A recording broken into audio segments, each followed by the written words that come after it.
Welcome to Community Health Matters. I'm your host, Amy Marsalis. On the show today, Rita Johnson-Mills joins us from UnitedHealthcare Community Plan of Tennessee to discuss Fresh Savings, a new program to help seniors shop smarter and eat healthier. June is Cataract Awareness Month. Today, Dr. Rebecca Taylor from Nashville Vision Associates and the American Academy of Ophthalmology discusses cataracts, what they are, how they're detected and treated, and overall eye health. It's National Safety Month. Josh Landrum joins us from the Tennessee Wildlife Resources Agency to talk about boating and water safety. All next.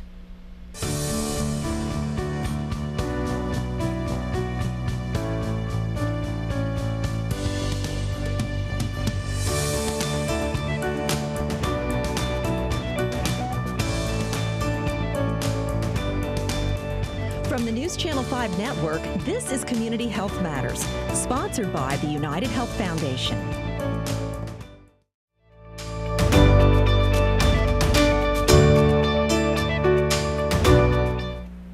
Rita Johnson-Mills is our first guest today, and she is the CEO of UnitedHealthcare Community Plan of Tennessee. Good to see you, Rita. Thank you. I know this plan covers a lot of Tennesseans. Tell us more about how the plan really works. Happy to do so. We are a statewide managed care plan under contract with the state of Tennessee Bureau of TennCare, and we're one of 3 statewide managed care organizations that arrange for the provision of healthcare services to the low-income eligibles in the state of Tennessee. We currently cover a little over 500,000 lives here in the state, and travel all over, making sure that those that need health care are receiving health care the right time, in the right setting, and in the most cost-effective and efficient manner. Which really leads us into my next question about the new program you have, Fresh Savings, which I like the title of that. Who does it serve, and what is your specific goal with Fresh Savings? So Fresh Savings, just the name of it, just makes you breathe easier. It's like it smells good, so it's got to taste good. It's anything that's fresh. And the Fresh Savings program is a joint initiative, first with the AARP Foundation, who applied for a grant from the USDA, the Department of Agriculture, and they received a grant, and they needed a partner to help cover the portion of the program that the grant didn't cover.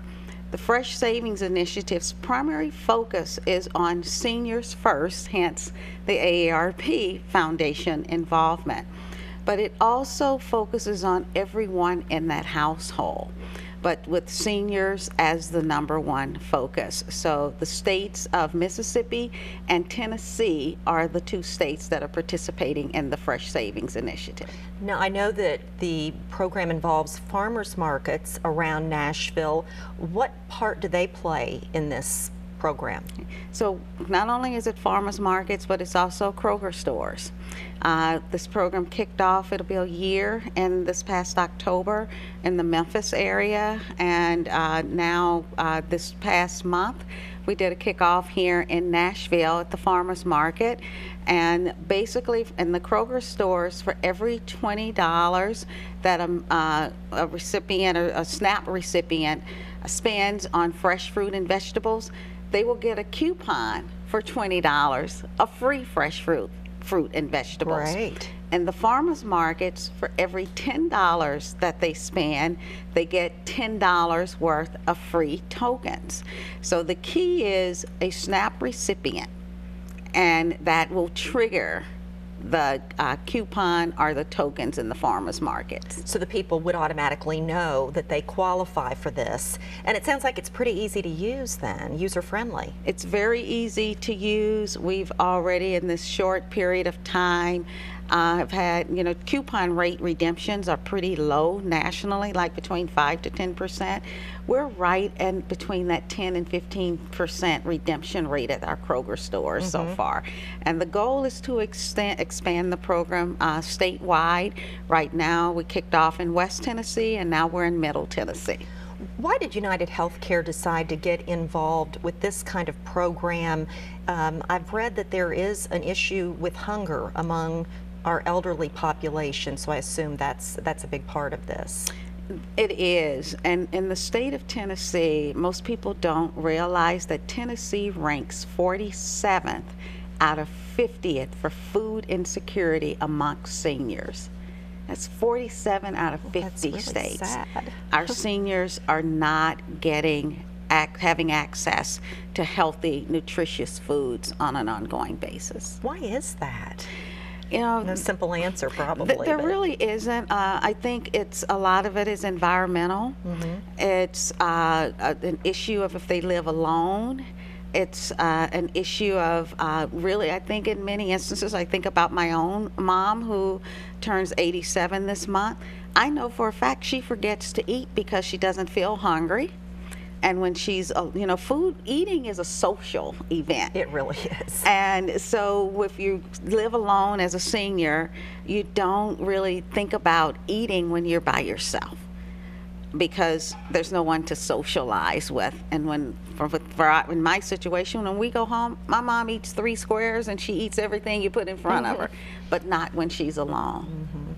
And hunger obviously can lead to other health problems for our seniors. Let's talk about that for a second. Yes, in addition to being 47th in food insecurity in seniors, Tennessee ranks 46 out of 50 states from a diabetes perspective. And the majority of those diabetics are our seniors. And many of them don't even realize it, which is also another reason that this is so important to United. It can also lead to depression. Depression, isolation. When you don't eat healthy, the lifelong impacts are it's crucial. You can't put a number on it because there are so many seniors out there that have no one visiting them, no one checking in to make sure that they are eating, no one even asking, well, what did you eat today? And I know when I ask my mom that, I don't remember. Oh, That's a telltale sign. sure is. Well, let's go over again, Rita, the participating farmers markets again. I think we can put those up on the screen and go over those farmers markets again that are involved in the program. And I want to thank you again for coming in and sharing the information on Fresh Savings, because it's what a helpful thing to do for our seniors in the state of Tennessee. It's fabulous. Well, thank you so much, and thank you Thanks. so much for shedding light on this critical health problem, as well as this great new program that has rolled out in the state of Tennessee. Right. Thank you so much, Rita. And we'll Thank be you. right back right after this.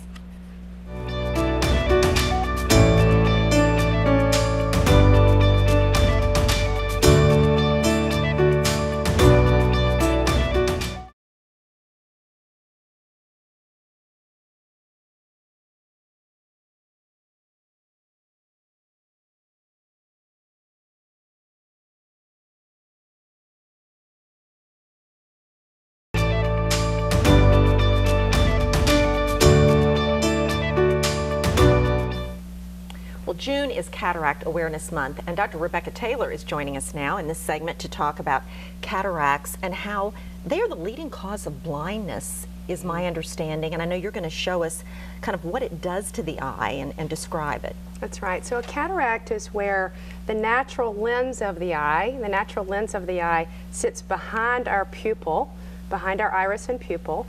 Here's the natural lens of the eye, and it's supposed to be clear like the little structure that's shown in this eye model. When it becomes hazy, we call it a cataract. So this would be what a complete cataract would look like. So you can see how that would distort your vision. The eye actually acts just like a camera. So if the lens of your camera is hazy, you'll not be able to take a picture. If the lens of the eye is hazy, everything looks distorted. Is this sort of a natural process as we age? Obviously, you don't hear about 20 and 30-year-olds having cataracts. You have a greater chance of them developing what, after 40, or is it more after 60? Well, it's interesting. You can be born with a cataract, or you can develop it in childhood, but the majority of patients develop it after age 40. In fact, 70% of patients 75 or older have a cataract. Wow, So it can come at any time, but it's more likely to occur later in life. How serious can the side effects be? Obviously, blindness would be the most severe effect. That's true. You can have any level of distortion of your vision up to blindness. So I think that when I talk to my patients about cataracts, I explain that a cataract can affect your vision in the distance or at near. The most common symptom that people describe is glare and halos around lights at night. And you can imagine as light comes into the eye, it gets distorted by the big cataract there. And so a small bright light starts to have kind of an echo to it. And folks begin to be afraid to drive at night. They don't get out anymore. They don't go to dinner with their friends.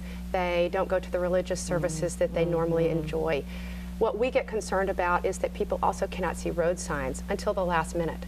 And so wrecks can occur, people can injure themselves or others. So those are issues at distance. Other issues that we have at near is that folks who enjoy reading or computer use, sewing, that type of thing, they need a higher wattage bulb with which to do those activities, or they stop doing those activities altogether. So there's small consequences and larger consequences, and safety being the consequence that we're most concerned about. Of course. Do they hurt? Would a symptom be you're uncomfortable besides how it affects your vision? Do they hurt you? They don't really hurt. They tend to slowly reduce your vision. And most of the time it's slow. Sometimes they move at the speed of a glacier, and we see an early cataract, and we tell a person that we'll just monitor them, until your vision changes. Other folks, they move kind of quickly, but they don't tend to cause pain.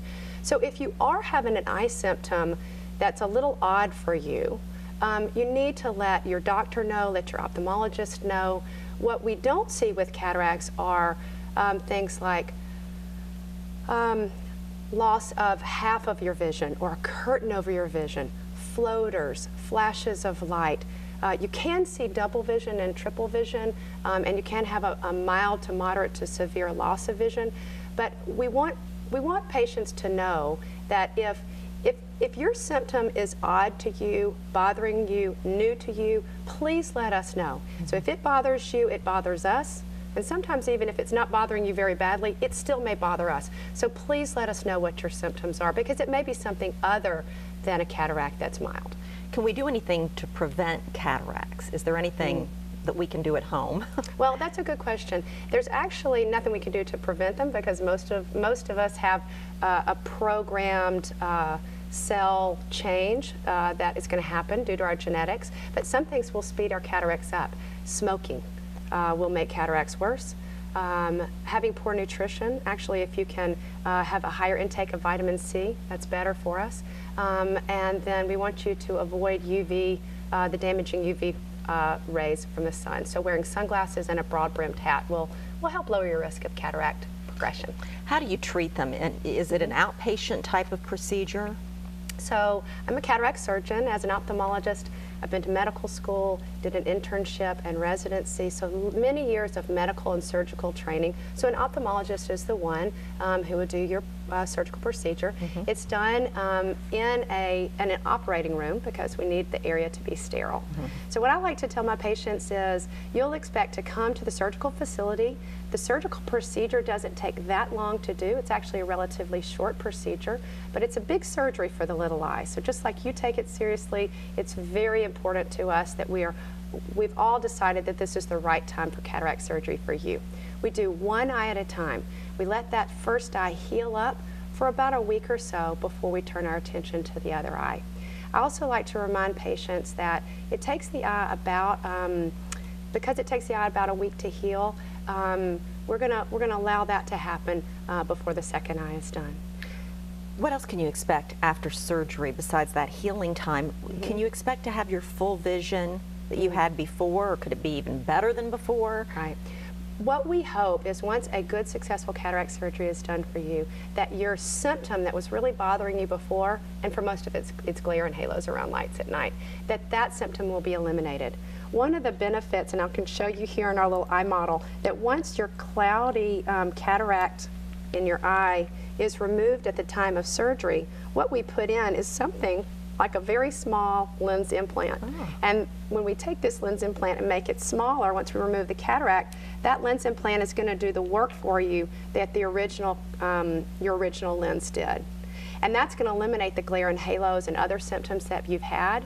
And the other nice thing about cataract surgery is when we put this lens implant inside your eye, many times this eliminates the need for heavy glasses, either distance glasses and sometimes near glasses. So nothing to be afraid of if you need to have this done. That's right. It's a wonderful surgery, and I have to say it's an honor and very humbling to me to be able to participate in patients getting their vision back. Well, your patients are lucky to have you. Well, you're very sweet. Good surgeon and delightful to talk to as well. Thanks, Dr. Taylor. Well, thank you for having me. We'll be right back.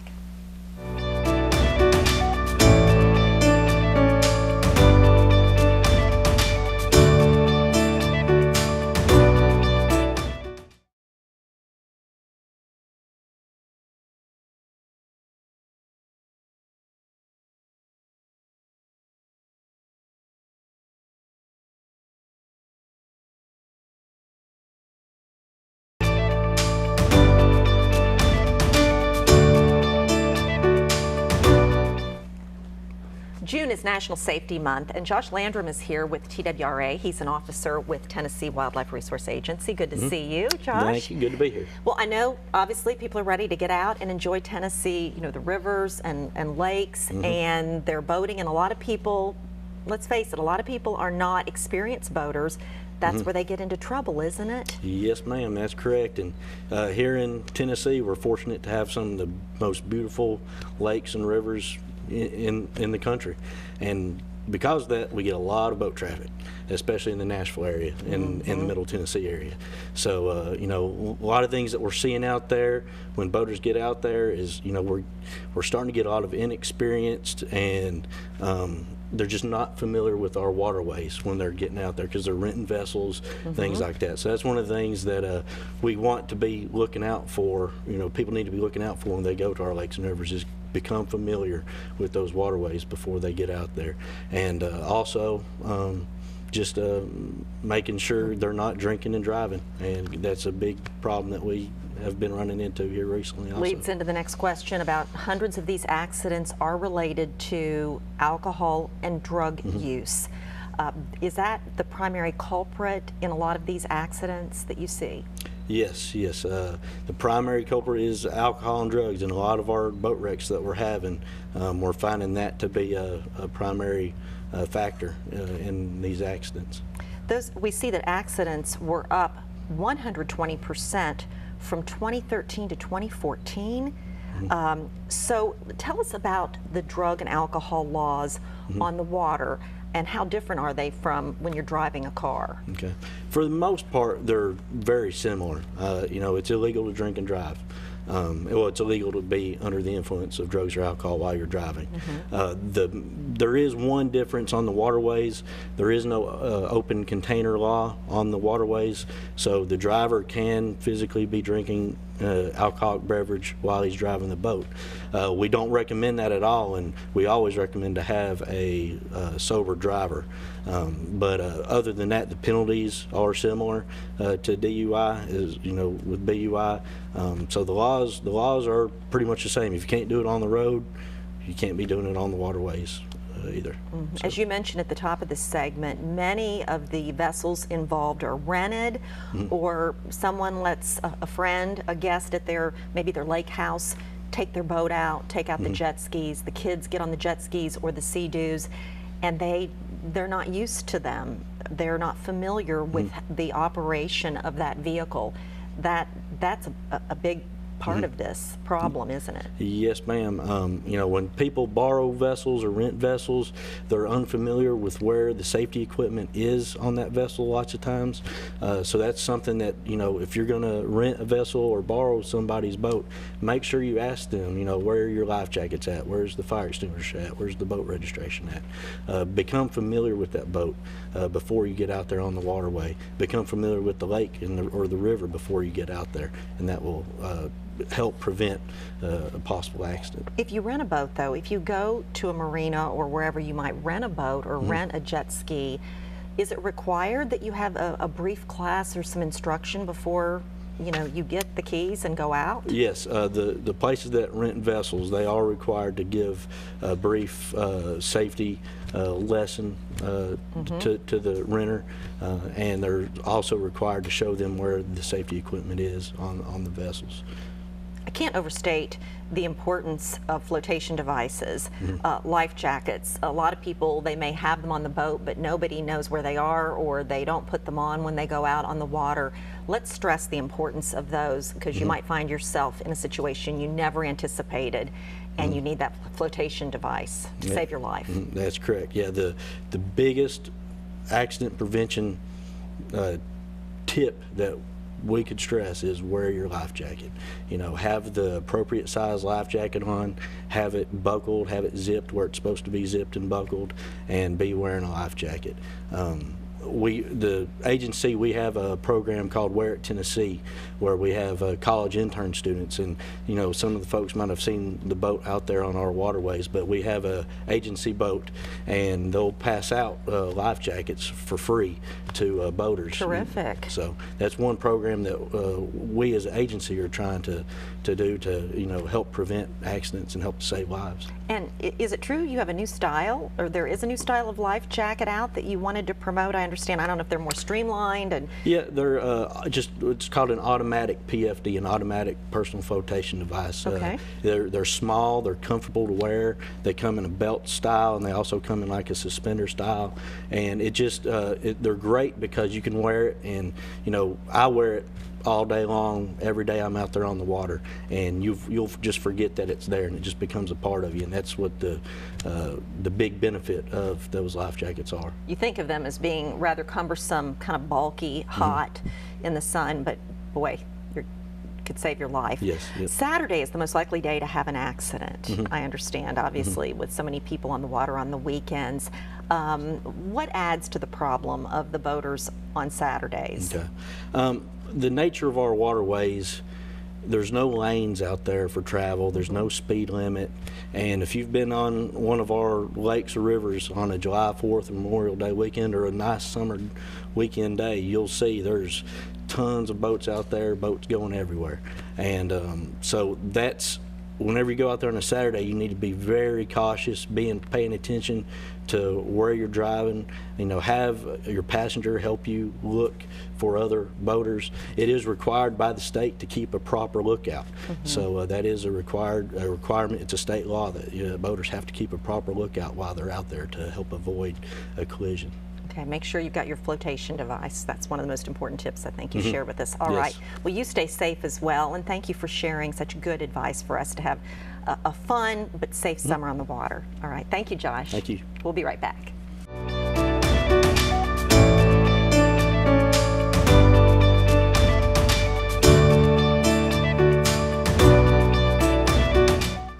Thank you for watching Community Health Matters. Learn more ways to improve your health at communityhealthmatters.org. And remember, here in Middle Tennessee, our community health matters.